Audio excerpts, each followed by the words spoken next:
कहाँ जाता है उसको खुद को नहीं पता होता है, तो किसी और को क्या बताएगा। एक काम करो, कॉल कर लो। कब से कॉल कर रही हूँ, स्विच ऑफ आ रहा है उसका फोन। गोवा की फ्लाइट में सब थोड़े नर्वस और एक्साइटेड थे। कई सालों से कोई बॉयज ट्रिप नहीं हुई थी। अजय बार बार फोन पर ऑफिस के ईमेल चेक कर रहा था। रोहित लॉयरों पर जोक्स सुना रहा था। करण अपने नॉवेल के लिए कुछ लिखने की कोशिश कर रहा था, पर कुछ समझ नहीं आ रहा था। देव एयर होस्टेस के स्केच बना रहा था। उसकी आंखों में शरारत थी। गोवा पहुंचना ऐसा लगा जैसे टाइम मशीन में बैठ गए हो। हवा में नमी, समुद्र की खुशबू, हंसी और म्यूजिक की आवाज, बहुत मजा आ रहा था। वो लोग एक बीच शैक में रुके जो उनके आलीशान होटलों से बिल्कुल अलग था, पर उन्हें यही चाहिए था। कोई बीवी नहीं, कोई बच्चे नहीं, कोई जिम्मेदारी नहीं, बस चार दोस्त अपनी खोई हुई जवानी को वापस पाने के लिए तैयार। सबसे पहला काम, बियर, ढेर सारी बियर। वो लोग बीच पर बैठे सूर्यास्त देखते हुए पुराने दिनों की बातें करते रहे। कॉलेज के रोमांस, मजेदार किस्से और अपने भविष्य के सपने जो अब बहुत दूर लग रहे थे। अगले कुछ दिन धूप, रेत और अजीबोगरीब फैसलों से भरे थे। वो लोग समुद्र में तैरे, सर्फिंग करने की कोशिश करी जो बड़ी बेकार रही, और खूब सी फूड खाया। बीच वॉलीबॉल भी खेला, जिससे पता चला कि उम्र ने उन्हें पूरी तरह से बूढ़ा नहीं बनाया है। एक शाम सनबर्न और हैंगओवर से परेशान वो लोग एक बीच पार्टी में पहुंच गए। म्यूजिक तेज था, ड्रिंक्स चल रही थी और हवा में सनस्क्रीन और किसी और चीज की खुशबू थी, रोमांच की। तभी उन्होंने उन्हें देखा। चार औरतें बार के पास हंस और नाच रही थी। वो बहुत खूबसूरत थी, एक से बढ़कर एक। रोहित, जो कभी मौका नहीं छोड़ता, उसने अजय को कोहनी मारी। देख क्या माल है, उसने फुसफुसाते हुए कहा। उसकी आंखों में चमक थी। अजय, जो आमतौर पर समझदार होता है, उसने सबको चौंका दिया। चलो उनसे बात करते हैं, उसने कहा। उसकी आंखों में शरारत थी। और बस यूं ही वो चल पड़े। चार अधेड़ उम्र के आदमी इम्प्रेस करने निकले। वो औरतें वो सब थीं जो ये मर्द नहीं थे। कॉन्फिडेंट, ग्लैमरस और जिंदा दिल। रिया थी तेज तर्रार लेखिका। फिर थी तान्या, कामयाब बिजनेसवुमन जो किसी को भी अपना बना सकती थी। नेहा, आजाद ख्यालों वाली कलाकार जिसने अपने बोहेमियन चार्म से सबको मोहित कर लिया। और फिर थी अनन्या, रहस्यमयी संगीतकार जिसकी आंखों में हजार कहानियां थीं। उन्हें हैरानी हुई कि वो औरतें उनसे बात करने में दिलचस्पी रखती थीं। शायद उन्हें ये चार थोड़े बड़े, थोड़े अजीब आदमी अपनी जवानी को जीने की कोशिश करते हुए दिलचस्प लगे, या शायद उन्होंने उनके अंदर कुछ और देखा।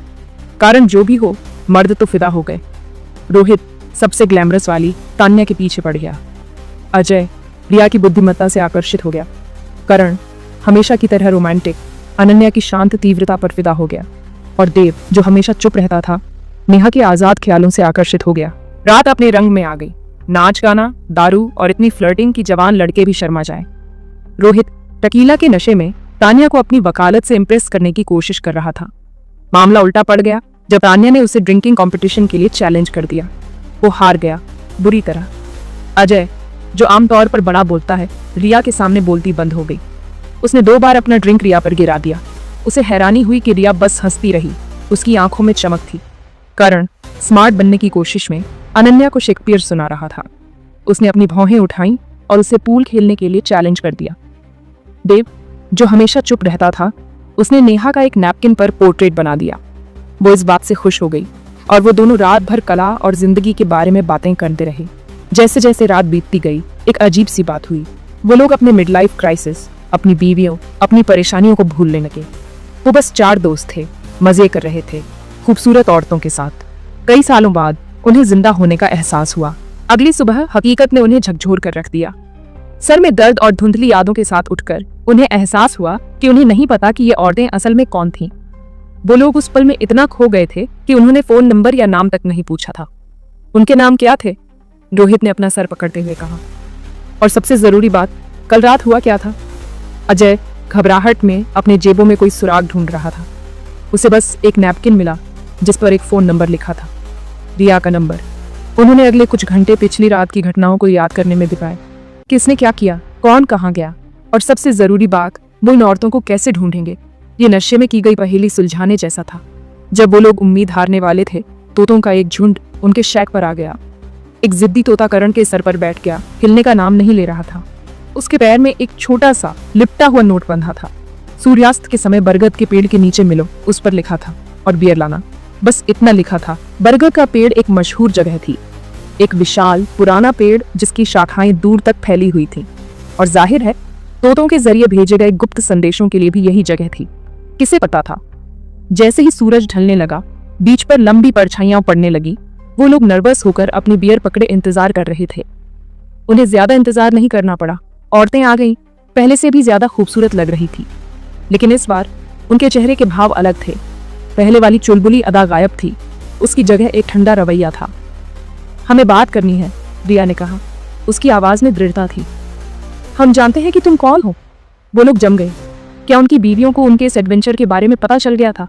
क्या ये औरतें प्राइवेट जासूस थी या उससे भी बुरा पत्रकार है? हम जानते हैं कि तुम वो नहीं हो जो तुमने कल रात दिखावा किया था, तानिया ने कहा। उसकी आवाज में निराशा थी। तुमने हमसे झूठ बोला। पता चला कि नेहा, जो कलाकार थी, उसने उनके नशे में धुत चेहरों के स्केच बना लिए थे। इंटरनेट पर थोड़ी सी खोजबीन ने सब कुछ बता दिया था। उनके नाम, उनके पेशे, उनके परिवार, सब कुछ। वो लोग शर्मिंदा हो गए। उन्होंने कहूत को समझाने की कोशिश की, माफी मांगी, बहाने बनाए। उनका झूठ बोलने का कोई इरादा नहीं था, उन्होंने कहा। वो बस उस पल में बह गए थे, लेकिन नुकसान हो चुका था। औरतें आहत थीं, गुस्से में थीं और सबसे ज्यादा निराश थीं। तुम वो मर्द नहीं हो जो हमने सोचा था, अनन्या ने धीरे से कहा। उसकी आवाज में उदासी थी और इसके साथ ही वो मुड़ी और चली गई, उन मर्दों को वहीं खड़ा छोड़कर। उनकी बियर भूली हुई, उनके झूठ का बोझ उनके दिलों पर भारी। जैसे ही उन्होंने औरतों को भीड़ में गायब होते देखा, उनके दिल में एक गहरा दुख भर गया। उन्होंने सिर्फ औरतों को ही नहीं खोया था, बल्कि कुछ और जरूरी खोया था, खुद का एक हिस्सा। वो गोवा में भागने आए थे अपनी जवानी को वापस पाने के लिए। इसके बजाय उन्हें कुछ और ही मिल गए, अपनी खुद की नाखुशी। वो लोग घर लौटे, बदले हुए इंसान। गोवा की ट्रिप एक आफत थी, शराब और गलत फैसलों से भरी हुई, लेकिन ये एक चेतावनी भी थी। उन्होंने इतना समय अपनी परेशानियों से भागने में बिताया था कि वो भूल गए थे कि असल में कैसे जीना है। अजय ने आखिरकार अपनी बीवी से वो बात करी जो उसे बहुत पहले करनी चाहिए थी। उस रिश्ते में फिर से वो चिंगारी जगाई जो कई सालों से गायब थी। रोहित ने अपने बच्चों के साथ समय बिताना शुरू किया। उसे एहसास हुआ कि परिवार बहस जीतने से ज्यादा जरूरी है। करण का राइटर्स ब्लॉक खत्म हो गया। उसकी जगह अपनी बीवी के प्यार और साथ के लिए एक नई कदर आ गई। और देव नेहा के साथ अपनी छोटी सी मुलाकात से प्रेरित होकर फिर से पेंटिंग करने लगा। उसके कैनवस रंगों और जिंदगी से भर गए। उन्होंने सीखा कि कभी कभी जिंदगी का मजा किसी खास जगह या छोटे मोटे रोमांस में नहीं होता, ये रोजमर्रा के पलों में होता है, परिवार और दोस्तों के प्यार में, जिंदा होने की छोटी छोटी खुशियों में। उन्होंने सीखा कि बड़े होने का मतलब बूढ़ा होना नहीं होता। और सबसे जरूरी बात, उन्होंने सीखा कि खुद के सबसे अच्छे रूप को फिर से खोजने में कभी देर नहीं होती। अर्जुन और सिया की शादी बड़े धूमधाम से हुई। ये शादी उनके परिवार और दोस्तों के लिए एक यादगार पल था। सारे रस्मों रिवाजों के बाद अब बारी थी उनके हनीमून की। दोनों बहुत उत्साहित थे और एक नई यात्रा की शुरुआत करने के लिए तैयार थे। दोनों हनीमून मनाने के लिए एक पुरानी हवेली रिसोर्ट पहुंचे। हवेली बहुत खूबसूरत थी, जैसे किसी पुराने जमाने की कहानी से निकली हो, लेकिन उसके साथ एक अजीब सी खामोशी भी थी। हवेली के चारों ओर एक रहस्यमयी सन्नाटा पसरा हुआ था। हवेली के जो स्टाफ काम करते थे वो थोड़े अजीब से लग रहे थे। उनके चेहरे पर एक अनजाना डर और बेचैनी थी। उनकी आंखों में डर साफ दिखाई दे रहा था। ऐसा लग रहा था जैसे वे कुछ छुपा रहे हों। अर्जुन और सिया अपने कमरे में गए। वे दोनों इस नए अनुभव को लेकर बहुत उत्साहित थे। कमरा बहुत बड़ा और शानदार था। वहां की सजावट और पुरानी चीजें बहुत आकर्षक थीं। एक बड़ी सी खिड़की से बाहर का नजारा दिख रहा था। बाहर का दृश्य बहुत ही मनमोहक था, लेकिन कमरे में एक अजीब सी गंध थी। ये गंध बहुत पुरानी और रहस्यमयी लग रही थी, जैसे बहुत सालों से बंद पड़ा। कमरे की दीवारों पर धूल की मोटी परत जमी हुई थी। सिया ने यह बात अर्जुन से कही। उसने अर्जुन को बताया कि उसे यह जगह कुछ अजीब लग रही है। अर्जुन ने उसे चुप करा दिया। उसने सिया को समझाया कि यह सब उसकी कल्पना है। उसने कहा कि सब ठीक है, तुम बेकार में डर रही हो। अर्जुन ने सिया को शांत करने की कोशिश की। रात का खाना हवेली के बगीचे में लगा था। बगीचे की सजावट बहुत ही सुंदर थी। ठंडी हवा चल रही थी। हवा में एक अजीब सी ठंडक थी। पेड़ों की पत्तियां हिल रही थीं। यह दृश्य बहुत ही रहस्यमय लग रहा था। सिया को थोड़ी बेचैनी हो रही थी। उसे ऐसा लग रहा था जैसे कोई उन्हें देख रहा है। उसकी बेचैनी बढ़ती जा रही थी। उसने अर्जुन से कहा कि उसे डर लग रहा है। सिया ने अर्जुन को अपनी चिंता बताई। अर्जुन ने उसे अपने पास खींच लिया। उसने सिया को गले लगाकर उसे सांत्वना दी। उसने कहा कि डरो मत, मैं तुम्हारे साथ हूँ। अर्जुन ने सिया को भरोसा दिलाया कि सब ठीक है। खाना खाने के बाद दोनों अपने कमरे में आ गए। वे दोनों बहुत थके हुए थे। अर्जुन थका हुआ था, वह तुरंत सो गया। उसकी थकान साफ दिखाई दे रही थी, लेकिन सिया की आंखों में नींद नहीं थी। वह बहुत बेचैन थी। उसे आसपास कुछ अजीब आवाजें सुनाई दे रही थीं। ये आवाजें बहुत डरावनी थीं। उसने अर्जुन को जगाने की कोशिश की। सिया ने अर्जुन को हिलाकर उठाने की कोशिश की, लेकिन अर्जुन की नींद नहीं खुली। वह गहरी नींद में सोया हुआ था। अचानक सिया को खिड़की पर एक परछाई दिखाई दी। वह परछाई धीरे धीरे हिल रही थी, जैसे कोई उसे देख रहा हो। उसकी धड़कनें तेज हो गईं और उसने ध्यान से देखने की कोशिश की। उसने डर के मारे अपनी आंखें बंद कर लीं। उसे लगा कि अगर उसने और देखा तो कुछ भयानक हो जाएगा। जब उसने फिर से आंखें खोलीं तो परछाई गायब हो चुकी थी। खिड़की के बाहर अब कुछ भी नहीं था, सिर्फ अंधेरा। सिया को लगा कि शायद उसे नींद में दिखाई दिया होगा। उसने खुद को समझाने की कोशिश की कि यह सिर्फ उसका वहम था। सुबह हुई तो सिया ने अर्जुन को रात की सारी घटनाएं बताईं। उसने हर छोटी बड़ी बात का जिक्र किया। अर्जुन ने उसकी बातों पर ध्यान नहीं दिया। उसे लगा कि सिया बस थकी हुई है और इसलिए उसे अजीब चीजें दिख रही हैं। उसने कहा कि तुम थकी हुई थी, इसलिए तुम्हें सब कुछ अजीब लग रहा था। उसने सिया को आराम करने की सलाह दी। चलो आज हवेली घूमते हैं। सिया मान गई। दोनों हवेली घूमने निकले। हवेली बहुत पुरानी और रहस्यमयी थी। हवेली बहुत बड़ी थी। उसमें कई कमरे थे। कुछ कमरे बंद थे। हर कोने में एक अजीब सी खामोशी थी। अर्जुन ने एक कमरे का दरवाजा खोलने की कोशिश की। दरवाजा बहुत पुराना और जंग लगा हुआ था, लेकिन दरवाजा अंदर से बंद था। अर्जुन ने और जोर लगाया, लेकिन दरवाजा नहीं खुला। सिया ने अर्जुन से कहा कि उसे उस कमरे में जाने से डर लग रहा है। उसकी आवाज कांप रही थी। उसे ऐसा लग रहा था जैसे उस कमरे में कोई राज छुपा है। उसकी छठी इंद्री उसे कुछ चेतावनी दे रही थी। अचानक उन्हें एक आवाज सुनाई दी। आवाज बहुत धीमी और रहस्यमयी थी। आवाज एक औरत की थी। वह आवाज हवेली के अंदर गूंज रही थी। वह गाना गा रही थी। गाने की धुन बहुत ही पुरानी और दर्द भरी थी। गाना बहुत ही दर्द भरा था। ऐसा लग रहा था जैसे वह औरत अपनी पीड़ा व्यक्त कर रही हो। सिया और अर्जुन उस आवाज का पीछा करते हुए एक कमरे में पहुंचे।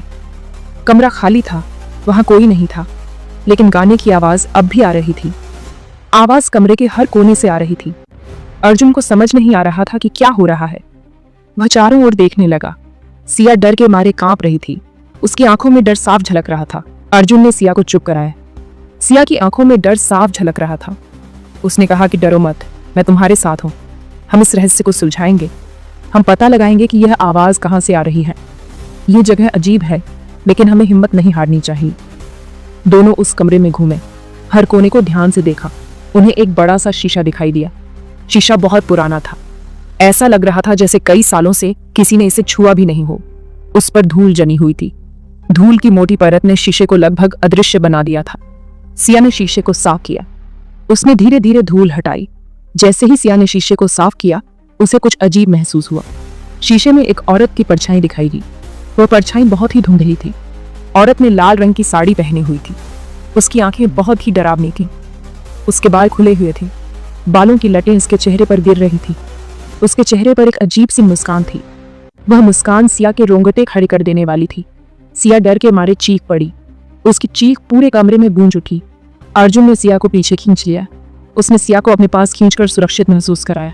जब उसने फिर से शीशे की तरफ देखा तो परछाई गायब हो चुकी थी। शीशा अब बिल्कुल सामान्य लग रहा था। अर्जुन ने सिया से कहा कि शायद तुम्हें धोखा हुआ होगा। यहाँ कोई नहीं है। यह सब तुम्हारे दिमाग का खेल हो सकता है। लेकिन सिया को यकीन हो गया था कि उसने जो देखा वह सच था। यहाँ कुछ ना कुछ गलत जरूर है। लेकिन अर्जुन उसकी बात मानने को तैयार नहीं था। उसने कहा कि हमें और जांच करनी चाहिए। अगले दिन अर्जुन और सिया नाश्ते के लिए नीचे आए। हवेली के जो लोग काम करते थे वो अब भी डरे हुए लग रहे थे। सिया ने उनसे पूछा कि क्या हुआ है, लेकिन किसी ने भी कुछ नहीं बताया। अचानक एक बूढ़ा आदमी वहां आया। उसने अर्जुन और सिया को अपनी कहानी सुनाने का फैसला किया। बूढ़े आदमी ने बताया कि यह हवेली श्रापित है। कई साल पहले इस हवेली में एक राजा रहता था। राजा बहुत बुरा था। उसने अपनी पत्नी पर शक किया और उसे जिंदा जला दिया। तब से राजा की पत्नी की आत्मा इस हवेली में भटक रही है। वह हर नई नवेली दुल्हन को अपना शिकार बनाती है। अर्जुन को बूढ़े आदमी की बात पर यकीन नहीं हुआ। उसने कहा कि यह सब बकवास है। लेकिन सिया को यकीन हो गया था कि यह हवेली सचमुच श्रापित है।